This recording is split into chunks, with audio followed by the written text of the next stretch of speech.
Découvrons la magie de l'Afrique avec cette fantaisie d'inspiration africaine.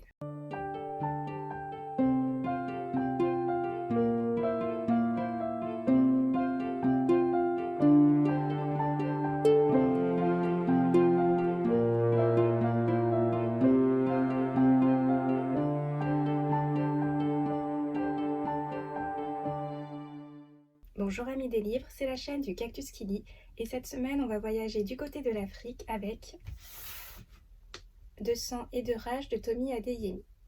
De sang et de rage est un roman de fantaisie africaine écrit par l'auteure américaine Tomi Adeyemi.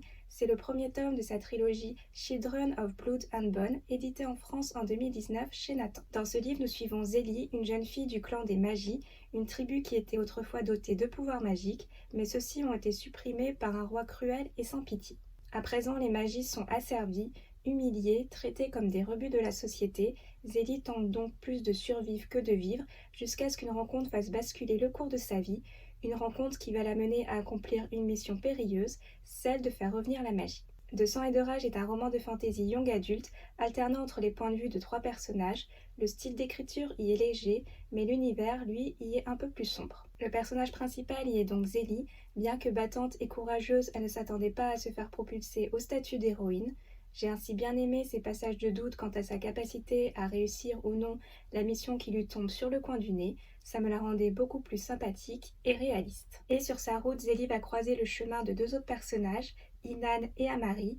Tout d'abord Amari, un personnage très mignon, très bienveillant, mais qui est un peu enfermé dans son rôle par rapport à son statut dans la société. Autant à certains passages j'arrivais à l'apprécier, autant à d'autres je la trouvais un peu niaise. Inan, lui, est un personnage beaucoup plus complexe, mais hélas pas suffisamment exploité à mon goût.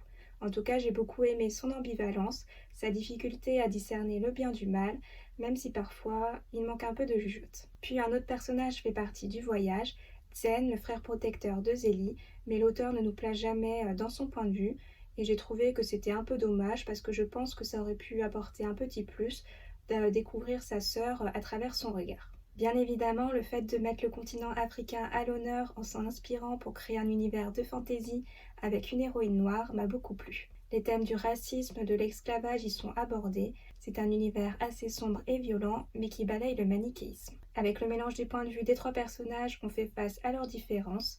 Chaque personnage est embrigadé dans son propre moule, lié à son statut dans la société, son éducation, ce qu'il pense savoir de la vie, mais la réalité est bien plus complexe. Ce que j'ai aimé ensuite, c'est que l'auteur a su créer un système de magie complet, composé de castes et de types de magie liés à une divinité.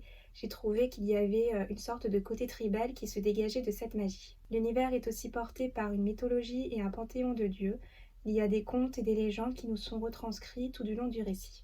Mais au final, ce que j'ai trouvé le plus intéressant dans ce livre, c'est le débat qu'ont les personnages autour de la magie. Est-elle bonne ou non? Faut-elle la faire revenir ou non? En tout cas, avec ce qui se passe à la fin du tome 1, la suite risque d'être explosive. Si j'ai aimé l'ambiance africaine à travers les lieux et les peuples où nous emmène ce livre, j'aurais en revanche apprécié des descriptions un peu plus approfondies. Parfois on a des noms d'animaux, bon comme ça se rapproche d'animaux de notre réalité, on devine à quoi on a affaire, mais j'aurais aimé un peu plus de détails pour cerner les différences entre les deux. Un autre point dérangeant concerne les personnages. Bien que sympathiques, ils sont un peu caricaturaux. J'ai trouvé qu'ils avaient parfois des réactions excessives, voire surprenantes. Ils prenaient parfois tout leur temps alors qu'ils sont censés être dans un compte à rebours. Puis j'ai trouvé quelques incohérences dans leur comportement.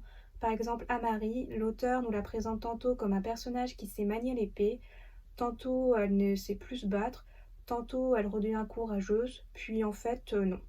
Au bout d'un moment, il faut se positionner ou alors ne pas nous la présenter comme un personnage expert en sabre dès le début. Malgré ses petits défauts, le voyage dans cette Afrique fantastique m'a plu. L'univers foisonne de petites légendes tout en étant très sombre. Les thèmes abordés sont durs mais donnent un côté plus profond à l'histoire et ce qui m'a le plus touché, c'est la note de l'auteur à la fin. Faire le parallèle entre ce qui se passe dans le livre et la réalité, plus particulièrement certains événements qui se passent aux États-Unis, a été très poignant pour moi. On passe de l'imaginaire à hélas la réalité et la chute est rude. Voilà, cette vidéo est terminée, je vous remercie de l'avoir visionnée. Si vous avez lu ce livre, n'hésitez pas à me donner votre avis dans les commentaires. Et si je vous ai donné envie de le lire, je vous souhaite une bonne lecture. En attendant, si vous souhaitez faire plaisir à Cactus, N'hésitez pas à liker, partager ou vous abonner. À bientôt et prenez soin de vous.